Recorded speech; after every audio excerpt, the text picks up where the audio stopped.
ਅੱਜ ਦੀ press conference ਘੱਲੂਘਾਰਾ ਜੂਨ 1984 ਦੇ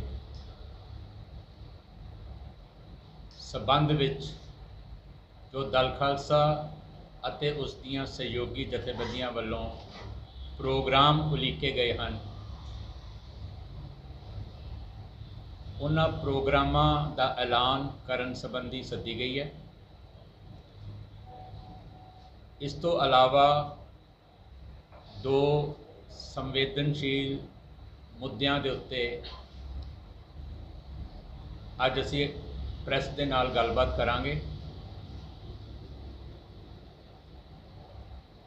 ਜੂਨ 1984 ਦੇ ਘੱਲੂਘਾਰੇ ਨੂੰ 38 ਵਰ੍ਹੇ ਇਸ ਜੂਨ ਦੇ ਮਹੀਨੇ ਦੇ ਵਿੱਚ ਹੋ ਜਾਣੇ ਹਨ। ਉਸ ਘੱਲੂਘਾਰੇ ਦੀ ਚੀਸ, ਦਰਦ ਅਤੇ ਪੀੜ ਅੱਜ ਵੀ ਸਾਡੇ ਮਨਾਂ ਦੇ ਵਿੱਚ ਤਾਜ਼ਾ ਹੈ, ਸਜਰੀ ਹੈ। ਜਿਹੜੇ ਸਿੰਘ ਸਿੰਘਣੀਆਂ ਉਸ ਘੱਲੂਘਾਰੇ ਦੌਰਾਨ ਜੂਝ ਕੇ ਸ਼ਹੀਦ ਹੋਏ, ਉਹ ਸਾਡੇ ਹੀਰੋਜ਼ ਹਨ।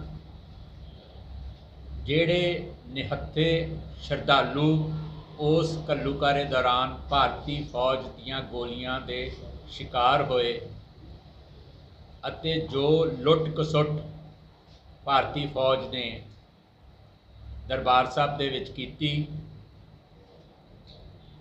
ਉਹ ਕਹਿਰ ਅੱਜ ਵੀ, ਉਹ ਮੰਜ਼ਰ ਅੱਜ ਵੀ ਸਾਡੇ ਨਜ਼ਰ ਦੇ ਵਿੱਚ ਸਾਹਮਣੇ ਹੈ। ਮੈਂ ਖੁਦ ਉਸ ਮੰਜ਼ਰ ਨੂੰ ਦੇਖਿਆ ਹੈ 1984 ਜੂਨ ਦੇ ਵਿੱਚ, ਜਿਸ ਤਰੀਕੇ ਦੇ ਨਾਲ ਟੈਂਕਾਂ ਤੋਪਾਂ ਦੇ ਨਾਲ ਅਕਾਲ ਤਖ਼ਤ ਸਾਹਿਬ ਢਾਇਆ ਗਿਆ। ਪਿਛਲੇ 38 ਵਰ੍ਹਿਆਂ ਤੋਂ ਖਾਲਸਾ ਪੰਥ ਇਸ ਦਿਨ ਨੂੰ ਓਬਜ਼ਰਵ ਮਨਾਉਂਦਾ ਆ ਰਿਹਾ ਹੈ।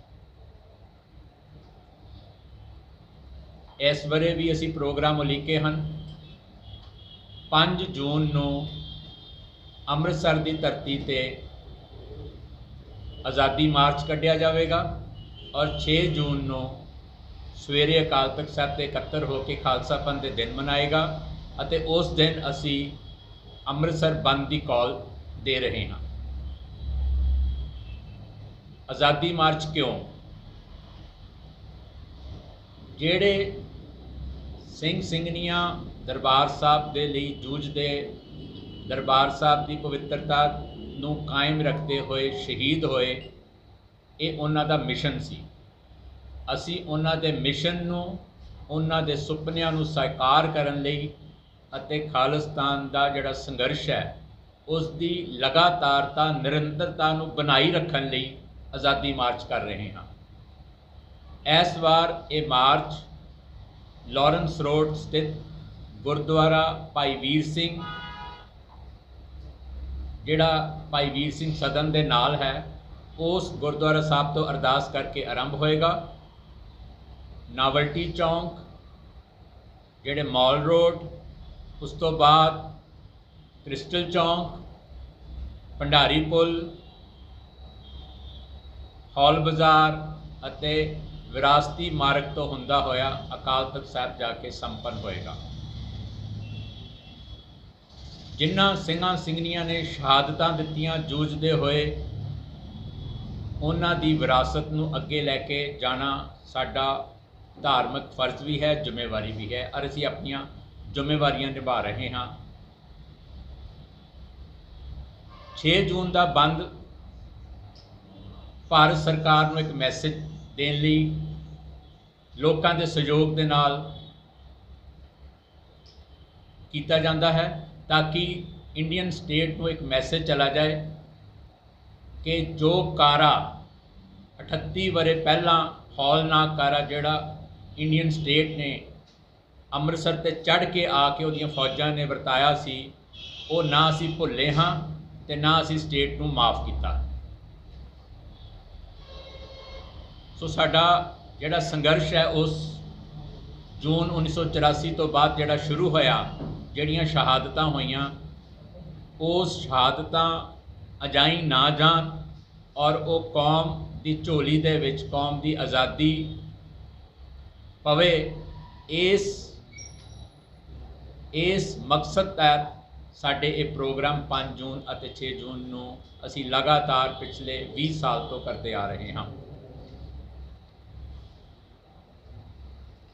इस प्रोग्रामां दी लड़ी दे विच साडे सहयोगी जथेबंदियां सिख फैडरेशन यूके लंडन दे विच बहुत वड्डा मुजाहरा कर रहे हैं ते सिख यूथ ऑफ अमेरिका दे विच जिहड़े वड्डे शहर ने न्यूयॉर्क वगैरह उत्थे भी इस तरह मार्च कटे जाएंगे जिहड़े कि मार्टियर्स नूं श्रद्धांजलि देण लई अते घल्लूकारे दे शहीदां नूं अते जिहड़े निहत्थे श्रद्धालु मारे गए सी उन्हां नूं श्रद्धांजलि देण लई दुनिया भर दे विच 5 ਅਤੇ 6 जून नूं प्रोग्राम किए जा रहे हैं।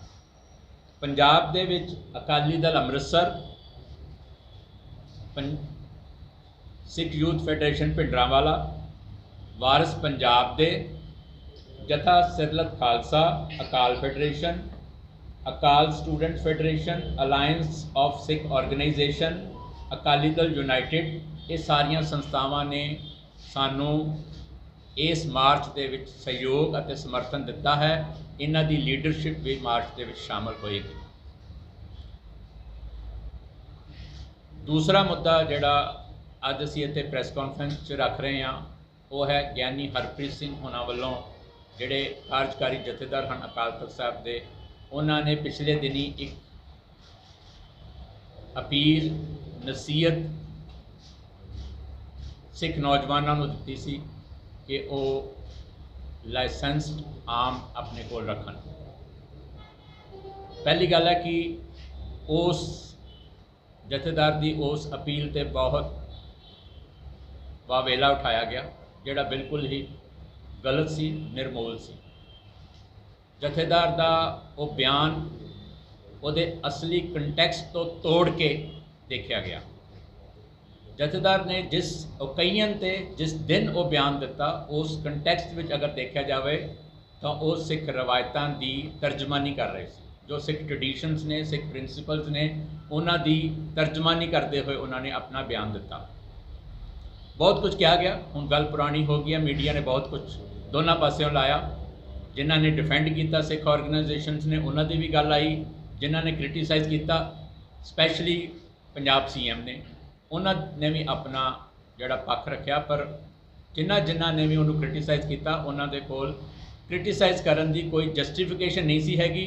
उन्होंने आउट ऑफ कंटैक्स्ट जाके उन्होंने क्रिटिसाइज़ किया। असी ये समझते हाँ कि बिना वजह तो उसनूं विवादित बनाया गया, उसनूं सही संदर्भ में नहीं देखा गया। मैं गल इस तो अगे की तोड़ता हाँ क्योंकि ये गल हुण पुरानी हो गई है मीडिया लई। गल यह है कि जथेदार साहब का बयान सिख रवायत अनुसार करैक्ट सी। मेरी अपील है जथेदार साहब नूं कि वो खुद भी जिहड़ा बयान उन्होंने सिख नौजवानों ने दिता है वो खुद भी उसनूं इंप्लीमेंट करन, लागू करन। वो खुद आप रिवाल्वर अपने तन ते सजाउण पाउण, क्योंकि जिहड़ा लीडर हुंदा है वो एग्जैम्पल सैट करके दूसरिਆਂ ਨੂੰ अपने मगर आउण लई कहंदा। तो मैं ये भी नाल कहना कि जथेदार साहब नूं लाइसेंस अपलाई करने की कोई लोड़ नहीं है, उन्होंने करना भी नहीं चाहिए। एक तख्त का जथेदार दूजे तख्त को लाइसेंस की मंग नहीं करता।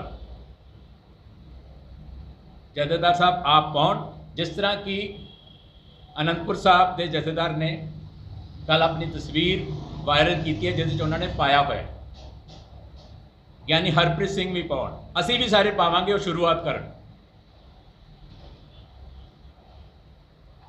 लोड़ हैगी है, समा मांग करता है।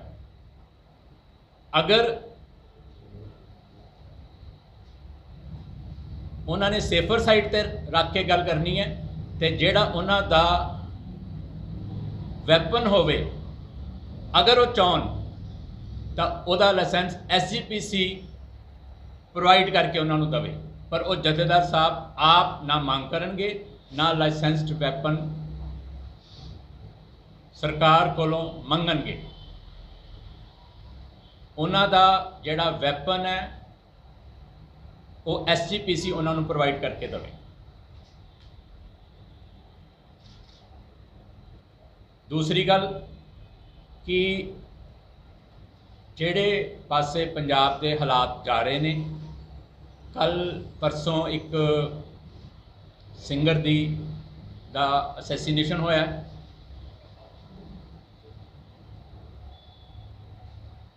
जिन्नी देर तक कातल पकड़े नहीं जाते और उन्हां दा मोटिव क्लीयर नहीं हुंदा, उन्नी देर तक कोई भी गल पुख्ता तौर पर नहीं कही जा सकती होंगी। उन्नी देर तक सारे गैस वर्क होंदे ने और बहुत सारिया कॉन्स्पिरेसी थ्योरीज जड़ियाँ वो सोशल मीडिया ते चल रही हैं। टाइमिंग नूं लैके,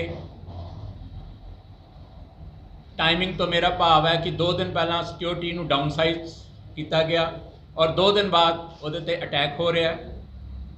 इनसाइडर दा रोल, क्योंकि इनसाइडर दे रोल तो बिना इन्ना वड्डा ऑपरेशन प्लान नहीं हुंदा। किलर्स नूं पता सी कि वो अपनी बुलेट प्रूफ कार नहीं लैके आ रहा, यूनीफॉर्म जिहड़े उहदे कमांडो सीगे वो घर ने।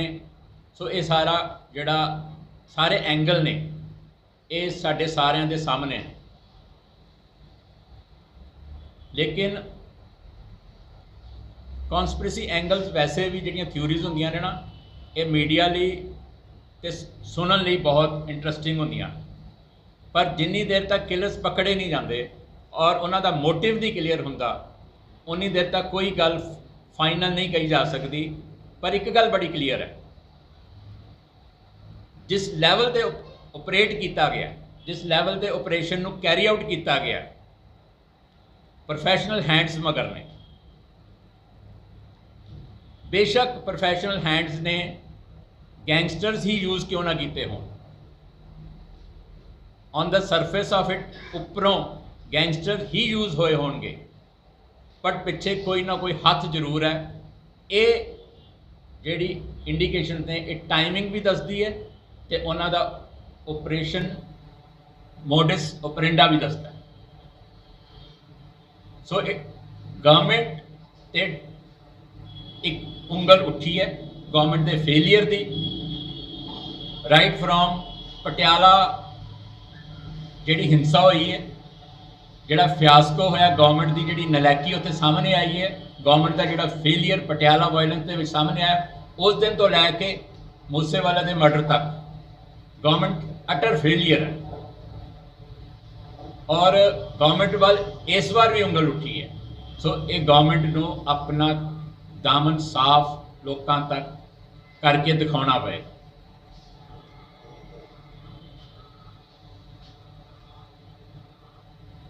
असी उस दे मर्डर की निखेधी करते हैं। पंजाब दे विच नौजवान जिस राह ते तुर पे ने, ये पंजाब का नुकसान हो रहा। जिन्हों मारिया गया वो भी पंजाब का पुत सी, जिन्हों ने मारिया वो भी पंजाबी ने, तो जिस दिन वो फड़े गए फेक या रियल एनकाउंटर च होया उन्हों का, वो भी पंजाबी ही जाणगे। सो हर पासे पंजाबी नौजवानों का नुकसान हो रहा।